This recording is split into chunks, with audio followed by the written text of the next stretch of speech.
You're right, I'm George. I'm an operations assistant at the Young Vic Theatre, and I'm looking after the theatre a little bit at the moment whilst our doors are closed, and we thought it'd be a nice little opportunity to give you a little bit of a backstage tour, a little bit of info about the theatre while the doors are closed. So why not start here?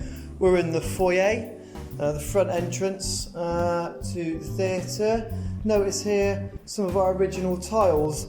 More on that later. Let's head on in to the main house, yeah, alright? And Easy for Marketing is going to do that thing where it speeds up the footage now because I don't know how to do that. Hello again. Here we are in the main house. Show you all the walls there. One of the things that makes Young Vic very special is it's a very versatile space. So you see all these chairs and stuff in here, yeah?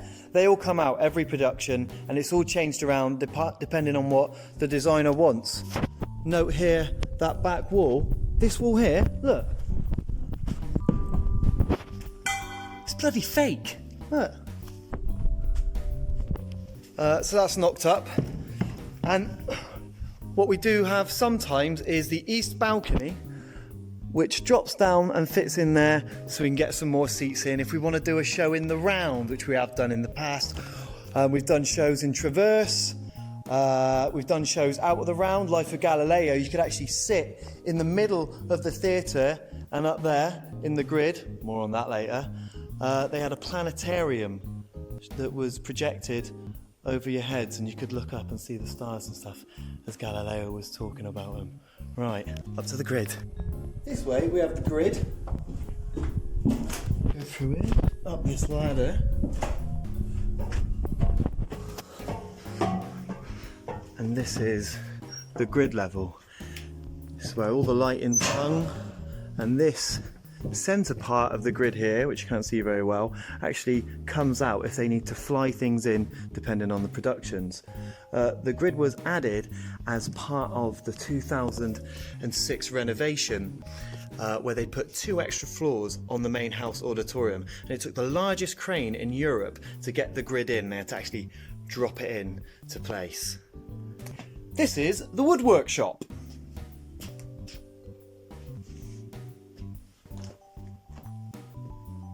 Not supposed to be in here.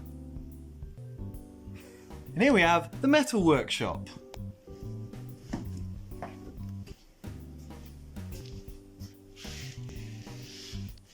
Not supposed to be here either.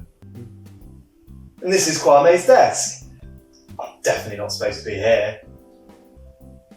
In here we've got the admin office, arguably the most exciting part of the world of theatre.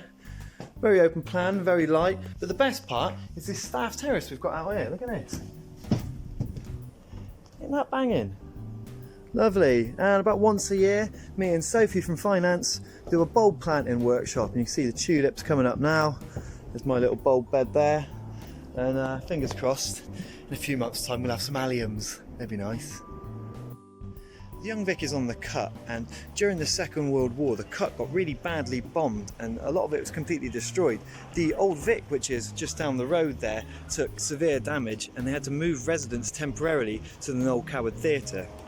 One of the few buildings that wasn't completely damaged was a butcher's shop, which actually makes up our foyer area as you go into the building. The Marie McKenna room, which is on the first floor there, and the executive office, which is on the second floor. That's a lovely little feature. Just outside the main house doors, there's a little plaque here, and it's a list of names of people who died hiding in the cellars when the bombing happened in World War II. Now the main house stage itself is actually built on top of the cellars. They weren't allowed to be exhumed because they have a memorial status, even though you can't get down there or anything. And the surrounding walls of the theatre are used to actually hold the building up. It kind of floats in a weird way because they couldn't put any proper foundations in there. I know what you're thinking. You're judging us here, right? You're thinking modern building, yeah? Probably don't have a theatre ghost. Can't be a proper theatre without a theatre ghost. Well, let me tell you about the ghost of the little boy. Now, the ghost of the little boy is thought to be the spiritual remains of a young boy who died while hiding in the cellars in World War II. A lot of people say that it's hearsay and nonsense, the ramblings of a madman. They say, George, put down your drink, you've had enough. But I tell you what, if you've been here at 5 in the morning, when no one else is around and all the lights are off, if you listen really closely, sometimes you can hear laughter and little footsteps running through the dock area. So that's it from me. I'll be back again soon with some more fantastic facts about the Young Vic Theatre, its history and the building itself. But for now, stay indoors, stay safe, look after yourselves, look after each other, and we'll be back before you know it, all right? Take it steady.